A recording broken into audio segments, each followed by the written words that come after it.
Viewers welcome back in our program जी। Doctor साहब साडे कोल अगली ईमेल आई है गुरदीप सिंह जी दी ਆਸਟ੍ਰੇਲੀਆ ਤੋਂ। ਇਹ ਲਿਖਦੇ ਹਨ ਸਤਿ ਸ਼੍ਰੀ ਅਕਾਲ। ਸਤਿ ਸ਼੍ਰੀ ਅਕਾਲ। ਮੈਨੂੰ ਆਪ ਜੀ ਦਾ ਪ੍ਰੋਗਰਾਮ ਬਹੁਤ ਵਧੀਆ ਲੱਗਦਾ ਹੈ। ਡਾਕਟਰ ਸਾਹਿਬ ਇੱਕ ਬਹੁਤ ਹੀ ਗੰਭੀਰ ਮੁੱਦਾ ਹੈ ਪਤਤ ਪੁਣੇ ਦਾ। ਇਸ ਮਗਰ ਕਈ ਤਾਕਤਾਂ ਬਣਾਈਆਂ ਗਈਆਂ ਹਨ। ਫॉर ਐਗਜ਼ਾਮਪਲ ਕੁਝ ਕਹਿੰਦੇ ਹਨ ਕਿ ਗੁਰੂ ਸਾਹਿਬ ਨੇ ਵਾਲਾਂ ਦਾ ਕੋਈ ਮਤਲਬ ਨਹੀਂ ਦੱਸਿਆ। ਇਸ ਦਾ ਜਵਾਬ ਜ਼ਰੂਰ ਦੱਸਣਾ। ਤੇ ਕੁਝ ਕਹਿੰਦੇ ਨੇ ਇਹ ਉਸ ਟਾਈਮ ਦੀ ਲੋੜ ਸਨ, ਹੁਣ ਇਹਨਾਂ ਦੀ ਲੋੜ ਨਹੀਂ। ਤੇ ਕੁਝ ਕਹਿੰਦੇ ਨੇ ਕਿ ਜਿਵੇਂ ਕਿ ਗਾਰਡਨ ਵਿੱਚ ਘਾਹ ਫੂਸ ਹੋ ਜਾਵੇ ਤਾਂ ਆਪਣੇ ਇਸ ਨੂੰ ਕੱਟ ਕੇ ਸੁੰਦਰ ਬਣਾਉਂਦੇ ਆ ਵਗੈਰਾ ਵਗੈਰਾ। ਪਰ ਤੁਸੀਂ ਇਸ ਗੱਲ ਤੇ ਚਾਨਣਾ ਪਾਓ ਇਹ ਸਭ ਕਦੋਂ ਤੇ ਕਿਉਂ ਸ਼ੁਰੂ ਹੋਇਆ। First, what kind intention working behind it and what they want to make us. Second, how we accepted influence of all that, how majority of culture dominate, estimate. Third, how come our people start feeling inferiority in case keeping here. Fourth, what kind of structure plan behind it, and I am still waiting answer of other emails as well. ਗੁਰੂ ਫਤਿਹ ਜੀ। ਵਾਹਿਗੁਰੂ ਜੀ ਕਾ ਖਾਲਸਾ ਵਾਹਿਗੁਰੂ ਜੀ ਕੀ ਫਤਿਹ। ਵਾਹਿਗੁਰੂ ਜੀ ਕਾ ਖਾਲਸਾ ਵਾਹਿਗੁਰੂ ਜੀ ਕੀ ਫਤਿਹ। ਵੀਰ ਗੁਰਦੀਪ ਸਿੰਘ ਜੀ ਦਾ ਸ਼ੁਕਰੀਆ, ਉਹਨਾਂ ਨੇ ਸਾਨੂੰ Australia ਤੋਂ ਲਿਖਿਆ ਜੀ। ਉਹਨਾਂ ਦਾ ਮੇਨ ਸਵਾਲ ਤਾਂ ਇਹੀ ਹੈ ਵੀ ਸਿੱਖਾਂ 'ਚ ਪਤਤਪੁਣਾ ਵੱਧ ਰਿਹਾ ਔਰ ਜਿਹੜੇ ਪਤਤ ਹੁੰਦੇ ਨੇ ਉਹਨਾਂ ਦੇ ਵੱਲੋਂ ਇਹ ਅੱਡ-ਅੱਡ ਆਰਗੂਮੈਂਟ ਜਾਂ ਆਪਣਾ ਡਿਫੈਂਸ ਦਿੱਤਾ ਜਾਂਦਾ ਹੈ ਕਿ ਗੁਰੂ ਸਾਹਿਬਾਨ ਨੇ ਕਿੱਥੇ ਫਰਮਾਇਆ, ਗੁਰੂ ਗ੍ਰੰਥ ਸਾਹਿਬ 'ਚ ਕਿੱਥੇ ਲਿਖਿਆ ਵੀ ਕੇਸ ਰੱਖਣੇ ਨੇ, ਇਹ ਤਾਂ ਵਾਲਾਂ ਦਾ ਕੋਈ ਮਤਲਬ ਨਹੀਂ, ਅਧਿਆਤਮ ਨਾਲ ਵਾਲਾਂ ਦਾ ਕੀ ਸੰਬੰਧ ਹੈ, ਜਾਂ ਉਦੋਂ ਲੋੜ ਸਨ। ਜਿਵੇਂ ਇਹ ਹਿੰਦੂਆਂ ਦਾ ਆਰਗੂਮੈਂਟ ਹੁੰਦਾ ਹੈ ਕਿ ਜੀ ਸਾਡੇ ਡਿਫੈਂਸ ਲਈ ਸਿੱਖ ਬਣੇ, ਉਦੋਂ ਲੋੜ ਸੀ ਖਾਲਸੇ ਦੀ, ਹੁਣ ਤਾਂ ਸਾਡਾ ਰਾਜ ਆ ਗਿਆ, ਹੁਣ ਤਾਂ ਲੋੜ ਹੀ ਨਹੀਂ ਹੈ। ਇਹ 47 ਤੋਂ ਉਹਨੇ ਕਹਿਣਾ ਸ਼ੁਰੂ ਕੀਤਾ ਸੀ। ਔਰ ਕੁਝ ਲੋਕ ਇਹਨੂੰ ਜਿਹੜਾ ਹੈ ਉਹ ਇੱਕ ਪਾਸੇ ਘਾਹ ਫੂਸ ਤੇ ਸਫਾਈ, ਔਰ ਇਸ ਲਈ ਮੈਂ ਹਮੇਸ਼ਾ ਇਸ ਟਰਮ ਨੂੰ ਬੜਾ ਰੈਜ਼ਿਸਟ ਕਰਦਾ। ਜਿਹੜਾ ਕੋਈ ਬੰਦਾ ਪਤਤ ਹੁੰਦਾ ਹੈ ਉਹਦੇ ਲਈ ਕਈ ਕਹਿਣਗੇ ਜੀ ਕਲੀਨ ਸ਼ੇਵਨ ਹੈ, ਔਰ ਮੈਂ ਕਹਿੰਦਾ ਵੀ ਇਹ ਠੀਕ ਨਹੀਂ ਹੈ ਟਰਮ। ਤੁਸੀਂ ਸ਼ੇਵਨ ਸ਼ਬਦ ਇਸਤੇਮਾਲ ਕਰ ਸਕਦੇ ਹੋ। ਕਲੀਨ ਜਦੋਂ ਅਸੀਂ ਕਹਿੰਦੇ ਦਾ ਮਤਲਬ ਹੈ ਵੀ ਦੂਸਰਾ ਜਿਵੇਂ ਡਰਟ ਹੋਏ ਜਾਂ ਡਰਟੀ ਹੋਏ ਤੇ ਇਧਰ ਕਲੀਨ ਹੋਏ। ਔਰ ਇਹਦੇ ਲਈ ਈਵਨ ਵੈਸੇ ਸ਼ੇਕਸਪੀਅਰ ਨੇ ਸ਼ਬਦ ਬੇਅਰ ਫੇਸਡ ਵਰਤਿਆ, ਜਿਹੜੇ ਲੋਕ ਦਾੜੀ ਤੋਂ ਬਿਨਾਂ ਹੁੰਦੇ ਨੇ, ਦਾੜੀ ਮੁੱਛ ਤੋਂ, ਕਿ ਵੀ ਨੰਗਾ ਮੂੰਹ, ਬੇਅਰ।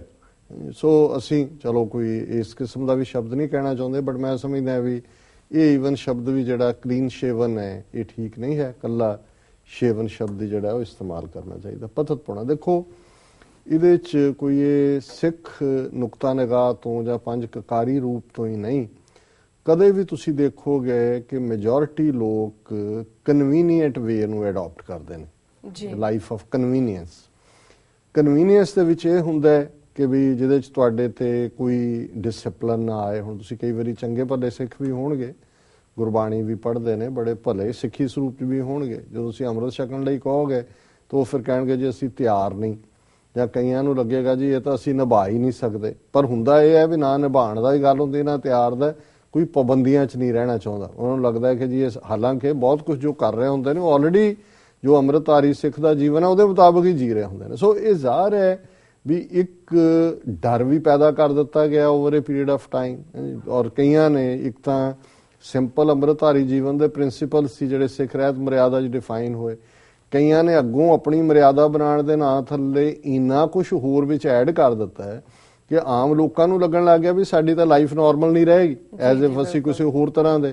ਸੋ ਇਹ ਦੋਨੋਂ ਹੀ ਚੀਜ਼ਾਂ, ਇੱਕ ਪਾਸੇ ਤਾਂ ਪਰਮਿਸਿਬਲ ਕਲਚਰ ਹੈ ਕਿਉਂਕਿ ਜਦੋਂ ਤੁਸੀਂ ਵਾਸਟ ਹਿੰਦੂ ਮੈਜੋਰਿਟੀ ਦੇ ਵਿੱਚ ਆ ਗਏ, ਮੁਸਲਮਾਨਾਂ ਦੇ ਨਾਲ ਰਹਿੰਦੇ ਆ ਪੰਜਾਬ 'ਚ 47 ਤੋਂ ਪਹਿਲਾਂ ਸਿੱਖੀ ਦਾ ਵਿਕਾਸ ਹੋਇਆ। ਉਹਦਾ ਰੀਜ਼ਨ ਸੀ ਕਿ ਉਹਦੇ 'ਚ ਕਿਉਂਕਿ ਮੁਸਲਮਾਨ ਪ੍ਰੈਕਟਿਸਿੰਗ ਨੇ, ਭਾਵੇਂ ਹਰ ਥਾਂ ਤੇ ਦੰਬੀ ਪਖੰਡੀ ਲੋਕ ਹੁੰਦੇ ਨੇ, ਉਹਨਾਂ 'ਚ ਵੀ ਨੇ, ਕਈ ਬਾਹਰੋਂ ਕਰਨਗੇ, ਲੇਕਿਨ ਤੁਹਾਨੂੰ ਇੱਕ ਔਰ ਇਹੀ ਕਾਰਨ ਹੈ ਕਿ ਜਿਹੜੇ ਮੁਸਲਮਾਨ ਦੇਸ਼ਾਂ ਦੇ ਵਿੱਚ ਸਿੱਖ ਨੇ, ਪਾਕਿਸਤਾਨ ਹੋਏ, ਮਲੇਸ਼ੀਆ ਹੋਏ, ਅਫਗਾਨਿਸਤਾਨ ਹੋਏ, ਉਹ ਸਿੱਖ ਪੱਕੇ ਨੇ। ਹੁਣ ਅਫਗਾਨ ਸਿੱਖ ਨੇ 12-13 ਸਾਲ ਦੇ ਮੁੰਡੇ ਕੁੜੀ ਉਹਨਾਂ ਦੇ ਅੰਮ੍ਰਿਤ ਛਕ ਲੈਂਦੇ ਨੇ, ਬਾਣੀਆਂ ਉਹਨਾਂ ਨੂੰ ਕੰਠ ਹੁੰਦੀਆਂ ਨੇ, ਕਿਉਂਕਿ ਮੈਜੋਰਿਟੀ ਮੁਸਲਮਾਨ ਦੇਸ਼ਾਂ 'ਚ ਰਹਿਣ ਵਾਲੇ ਉਹ ਐਕਸਪੈਕਟ ਕਰਦੇ ਨੇ ਕਿ ਸਿੱਖ ਸਰਦਾਰ ਦੀ ਤਰ੍ਹਾਂ ਹੀ ਹੋਣਾ ਚਾਹੀਦਾ। ਔਰ ਕਿਸੇ ਪਾਕਿਸਤਾਨੀ ਨੂੰ ਪੁੱਛੋ ਕਿ ਉਹ ਸ਼ੇਵਨ ਨੂੰ ਸਿੱਖ ਨਹੀਂ ਮੰਨਦਾ। ਔਰ ਕਈ ਵਾਰੀ ਜਿਹੜੇ ਲੋਕ ਜਾਣਗੇ, ਕਦੇ ਕ੍ਰਿਕਟ ਮੈਚ ਹੋਇਆ ਜਾਂ ਦੂਜੇ, ਉਹ ਕਹਿੰਦੇ ਜੀ ਜਿਹੜਾ ਸਿੱਖ ਹੁੰਦਾ ਉਹਨੂੰ ਤਾਂ ਸਿਰ ਤੇ ਚੁੱਕ ਲੈਂਦੇ ਨੇ, ਸਾਨੂੰ ਉਹ ਲਾਲਾ ਹੀ ਸਮਝਦੇ, ਕਿਉਂਕਿ ਉਹਨਾਂ ਨੇ ਮੰਨਿਆ ਹੀ ਹੋਇਆ ਕਿ ਵੀ ਸਿੱਖ ਦਾ ਮਤਲਬ ਵੀ ਜਿਹੜਾ ਦਸਤਾਰਧਾਰੀ ਸਿੱਖ ਹੈ। ਸੋ ਲੇਕਿਨ ਜਦੋਂ ਅਸੀਂ ਇਸ ਲਈ 47 ਤੱਕ ਅਸੀਂ ਕਮਜ਼ੋਰ ਨਹੀਂ ਹੋਏ, ਥੋੜਾ ਬਹੁਤ ਟਕਰਾਅ ਵੀ ਹੁੰਦਾ ਹੋਏਗਾ, ਦੂਜਾ ਵੀ ਸੀ, ਲੇਕਿਨ ਅਸੀਂ ਵੀ ਉਹਨਾਂ ਦੇ ਕਦਰਦਾਨ ਸੀ ਕਿ ਭਾਈ ਮੁਸਲਮਾਨ ਪੱਕਾ ਹੁੰਦਾ ਸੀ, ਤੇ ਮੁਸਲਮਾਨ ਦਾ ਹਮੇਸ਼ਾ ਵਿਸ਼ਵਾਸ ਸੀ ਕਿ ਸਿੱਖ ਬੜਾ ਪੱਕਾ ਹੁੰਦਾ, ਜੋ ਮਰਜ਼ੀ ਕਰ ਲਓ ਸਿੱਖ ਆਪਣਾ ਹਿਲਦਾ ਨਹੀਂ। ਲੇਕਿਨ 47 ਤੋਂ ਬਾਅਦ ਅਸੀਂ ਉਸ ਕਲਚਰ 'ਚ ਆ ਗਏ ਜਿਹਦੇ 'ਚ ਸਿੱਖ ਰਾਤੋਂ ਰਾਤ ਗਿਆਨੀ ਬਣ ਗਏ। ਹੁਣ ਅਸੀਂ ਤਾਂ ਹਿੰਦੂ ਮੈਜੋਰਟੀ ਸਕੂਲਾਂ 'ਚ ਪੜ੍ਹੇ ਆ, ਮੈਨੂੰ ਆਪਣਾ ਬਚਪਨ ਦਾ ਯਾਦ ਜੇ 2-4 ਜੂੜੇ ਵਾਲੇ ਜਾਂ ਪਟਕਾ ਉਦੋਂ ਅਜੇ ਨਹੀਂ ਸੀ ਆਇਆ, ਪਟਕਾ ਬਾਅਦ 'ਚ ਆਇਆ ਬਿਸ਼ਨ ਸਿੰਘ ਬੇਦੀ ਦੇ ਜ਼ਮਾਨੇ 'ਚ, ਤੇ ਹਾਲ ਕੀ ਕਰ ਦਿੰਦੇ ਸੀ ਉਹਨੂੰ, ਗਿਆਨੀ ਕਹਿ, ਉਹਨੂੰ ਦੂਸਰਾ ਕਰ। ਇੱਥੇ ਤਾਂ ਅਸੀਂ ਮਾੜਾ ਜਿਹਾ ਹੋ ਜਾਏ ਤਾਂ ਸ਼ੁਰੂ ਕਰ ਦਿੰਦੇ ਆ ਜੀ ਰੇਸ਼ੀਅਲ ਡਿਸਕ੍ਰਿਮੀਨੇਸ਼ਨ, ਇਹ ਉਹ। ਉੱਥੇ ਕਿਹੜੇ ਸਕੂਲਾਂ 'ਚ ਪੜ੍ਹਨ ਵਾਲੇ ਬੱਚੇ ਨੇ ਸਾਡੀ ਜਨਰੇਸ਼ਨ ਦੇ ਜਿਨ੍ਹਾਂ ਦੇ ਜੂੜਿਆਂ ਨੂੰ ਹੱਥ ਲਾ ਕੇ ਉਹਨਾਂ ਨੇ ਪੋਆਏ ਨਹੀਂ ਕੀਤਾ ਹੋਇਆ ਜਾਂ ਦੂਸਰਾ ਨਹੀਂ ਕੀਤਾ ਹੋਇਆ, ਔਰ ਕਿਸ ਕਦਰ ਉਹਨਾਂ ਦੇ ਚੁਟਕਲੇ, ਲਤੀਫੇ, ਦਿਸ ਦੈਟ। ਸੋ ਮੈਂ ਸਮਝਦਾ ਵੀ ਇਹ ਸਾਰਾ ਟ੍ਰੈਂਡ ਜਿਹੜਾ, ਕਿਉਂਕਿ ਆਪ ਤਾਂ ਉਹਨਾਂ ਦਾ ਕਲਚਰ ਹੈ ਹੀ ਨਹੀਂ ਸੀ ਕੋਈ ਜੀ, ਸੋ ਉਹਨਾਂ ਨੇ ਇਸ ਗੱਲ ਨੂੰ ਜਿਹੜਾ ਐਨਕਰੇਜ, ਫਿਰ ਫਿਲਮੀ ਬਾਲੀਵੁੱਡ ਦਾ ਜਿਹੜਾ ਸਿੱਖ ਹੈ ਜਾਂ ਸ਼ਰਾਬੀ ਹੈ, ਟੈਕਸੀ ਡਰਾਈਵਰ ਹੈ, ਇੱਧਰ ਉੱਧਰ ਹੈ, ਕੋਈ ਜੋਕਰ ਹੈ।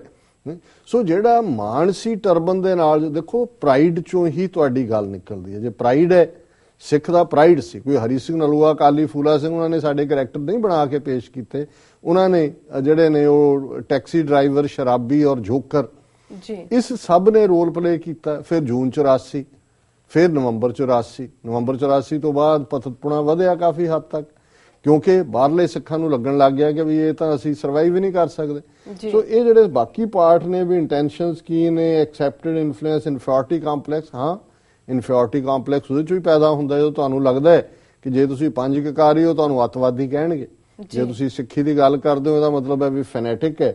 ਔਰ ਇਹ ਜਿਹੜਾ ਫੌਜ ਦੇ ਵਿੱਚ ਜਾਂ ਦੂਜਾ ਹੁਣ ਤੱਕ ਜਿਹੜਾ ਪਾਰਟ ਸੀ ਉਹ ਡਿਫਰੈਂਟ ਸੀ। ਅੱਜ ਤੁਸੀਂ ਜਦੋਂ ਦੇਖਦੇ ਹੋ, ਬੇਸ਼ੱਕ ਨਾਵਾਂ ਤੋਂ, ਲਾਸਟ ਨਾਵਾਂ ਤੋਂ ਤੁਹਾਨੂੰ ਪਤਾ ਲੱਗ ਜਾਂਦਾ ਵੀ ਪੰਜਾਬ ਦੇ ਪਿੰਡੂ ਸਿੱਖ ਨੇ, ਲੇਕਿਨ ਸਿਰਾਂ ਤੇ ਟੋਪੀਆਂ ਨੇ, ਜਰਨਲ, ਕਰਨਲ, ਬ੍ਰਿਗੇਡੀਅਰ। ਪੁਰਾਣੀ ਜਨਰੇਸ਼ਨ ਜਿਹੜੇ ਸਿੱਖੀ ਸਰੂਪ ਵਾਲੇ ਸੀ ਉਹ ਗਾਇਬ ਹੋ ਗਏ ਨੇ। ਸੋ ਅਸੀਂ ਸਮਝਦੇ ਹਾਂ ਵੀ ਇਹ ਇੱਕ ਬੜਾ ਡੈਲੀਬਰੇਟ ਜਿਹੜਾ ਪਾਰਟ ਤਾਂ ਹੈ ਹੀ ਹੈ, ਬਟ ਕਲਚਰਲ ਡੋਮੀਨੈਂਸ ਔਰ ਖਾਲਿਸਤਾਨ ਦੀ ਕਾਇਮੀ ਇਸ ਲਈ ਆਲ ਦਾ ਮੋਰ ਇੰਪੋਰਟੈਂਟ ਹੈ, ਜਿਹਦੇ ਥੱਲੇ ਅਸੀਂ ਸਿੱਖ ਪ੍ਰਾਈਡ ਨੂੰ ਰੀਸਟੋਰ ਕਰੀਏ, ਖਾਲਸੇ ਦੇ ਪ੍ਰਾਈਡ ਨੂੰ ਰੀਸਟੋਰ ਕਰੀਏ। ਸੋ ਇਹਨਾਂ ਦਾ ਵੀਰ ਗੁਰਦੀਪ ਸਿੰਘ ਜੀ ਦਾ ਬਹੁਤ-ਬਹੁਤ ਸ਼ੁਕਰੀਆ, ਉਹਨਾਂ ਨੇ ਸਾਨੂੰ ਲਿਖਿਆ। ਜੀ ਡਾਕਟਰ ਸਾਹਿਬ, ਹੁਣ ਤੁਸੀਂ ਸਾਡੇ ਦਰਸ਼ਕਾਂ ਨੂੰ ਦੱਸੋ ਅੱਜ ਦੇ ਦਿਨ ਦੀ ਸਿੱਖ ਹਿਸਟਰੀ ਐਂਡ ਵਰਲਡ ਹਿਸਟਰੀ ਵਿੱਚ ਕੀ ਅਹਿਮੀਅਤ ਹੈ?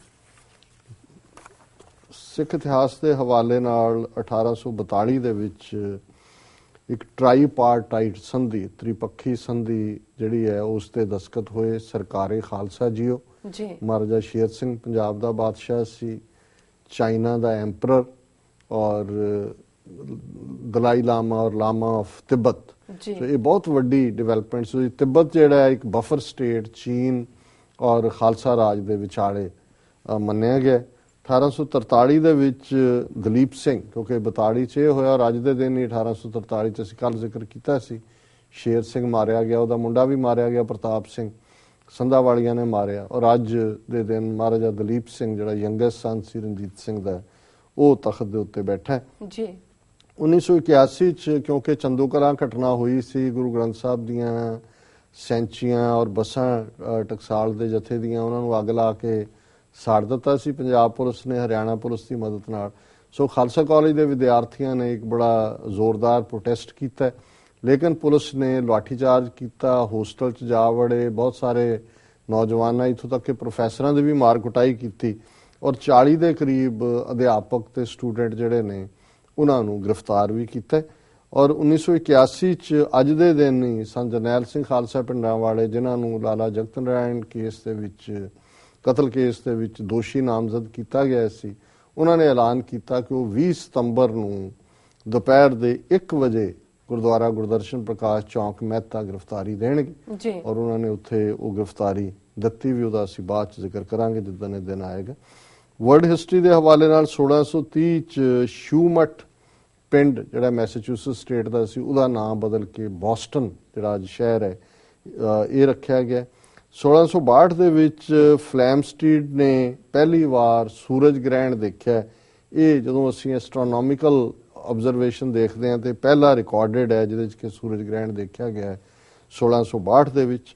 1782 ਦੇ ਵਿੱਚ ਅਮਰੀਕਾ ਨੇ ਪਹਿਲੀ ਵਾਰ ਆਪਣੀ ਗ੍ਰੇਟ ਸੀਲ ਮੋਹਰ ਦਾ ਜਿਹੜਾ ਉਹ ਇਸਤੇਮਾਲ ਕੀਤਾ। 1795 ਚ ਬ੍ਰਿਟਿਸ਼ ਨੇ ਕੇਪ ਟਾਊਨ ਜਿਹੜਾ ਸਾਊਥ ਅਫਰੀਕਾ 'ਚ ਹੈ ਉਹਨੂੰ ਕੈਪਚਰ ਕੀਤਾ ਔਰ ਉਸ ਤੋਂ ਬਾਅਦ ਉੱਥੇ ਫਿਰ ਡੇਰੇ ਲਾ ਕੇ ਬਹਿ ਗਏ।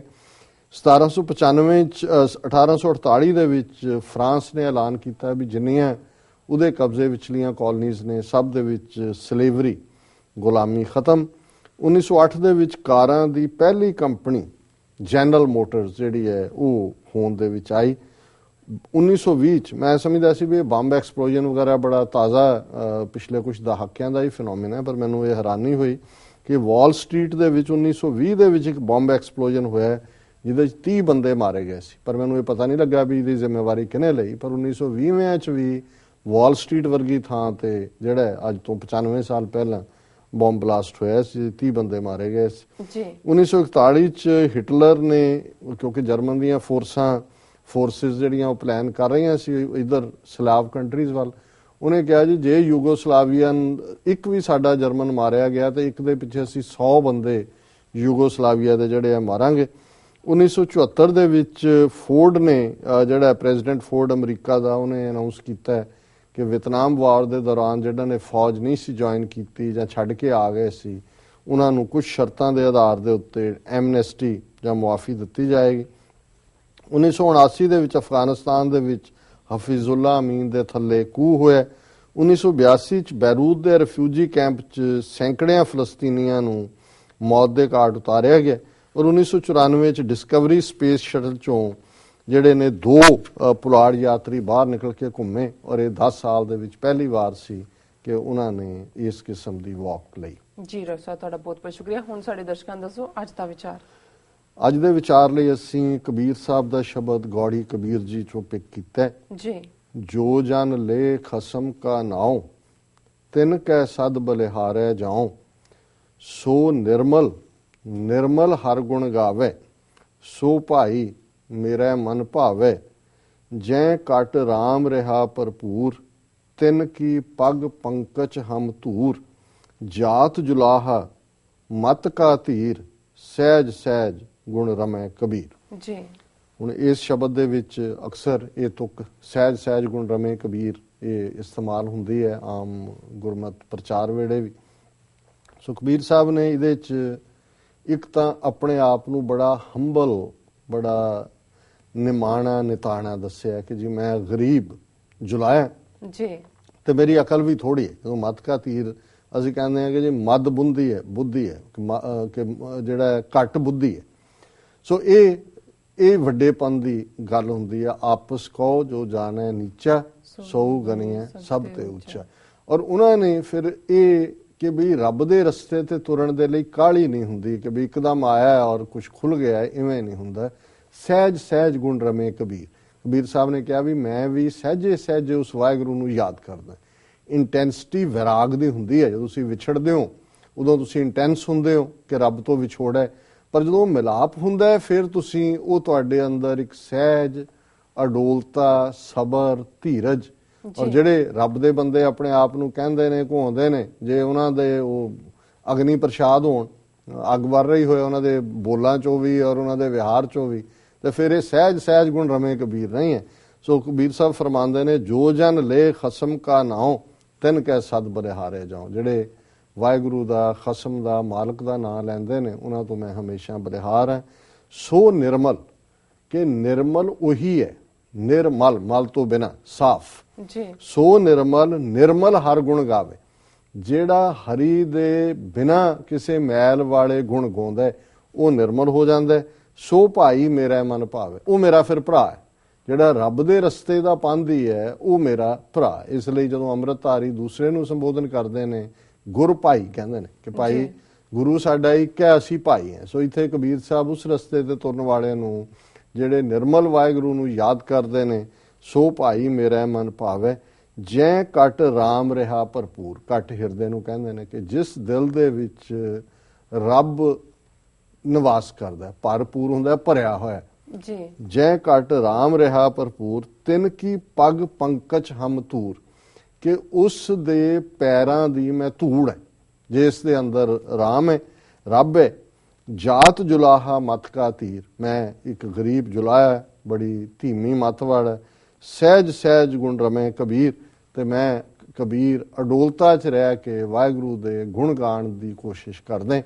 ਸੋ ਇਹ ਅੱਜ ਦਾ ਵਿਚਾਰ ਹੈ ਜੀ। ਡਾਕਟਰ ਸਾਹਿਬ ਨਾਲ ਆਪਣੇ ਵਿਊਅਰਸ ਕੋਲ ਨੇ ਇਜਾਜ਼ਤ। ਵਿਊਅਰਸ ਤੁਹਾਡਾ ਬਹੁਤ ਬਹੁਤ ਸ਼ੁਕਰੀਆ, ਤੁਸੀਂ ਆਪਣੇ ਕੀਮਤੀ ਸਮੇਂ 'ਚ ਸਮਾਂ ਕੱਢ ਕੇ ਸਾਨੂੰ ਆਪਣੇ ਰਾਏ ਤੇ ਸੁਝਾਅ ਭੇਜਣੇ। ਤਾਂ ਇਸ ਤਰ੍ਹਾਂ ਭੇਜਦੇ ਰਹਿਣਾ ਸਾਡੇ ਇਸ ਪਤੇ ਤੇ sos@tv84.tv ਤੇ ਅਸੀਂ ਆਪਣਾ ਪ੍ਰੋਗਰਾਮ ਲੈ ਕੇ ਫਿਰ ਦੁਬਾਰਾ ਤੁਹਾਡੇ ਸਾਹਮਣੇ ਹੋਵਾਂਗੇ। ਤਦ ਤੱਕ ਲਈ ਮੈਨੂੰ ਤੇ ਆਪਣੇ ਡਾਕਟਰ ਸਾਹਿਬ ਨੂੰ ਆਗਿਆ ਦਿਓ। ਦੇਖਦੇ ਰਹੋ TV 84। ਬੁਲਾ ਦਿਓ ਫਤਿਹ। ਵਾਹਿਗੁਰੂ ਜੀ ਕਾ ਖਾਲਸਾ, ਵਾਹਿਗੁਰੂ ਜੀ ਕੀ ਫਤਿਹ।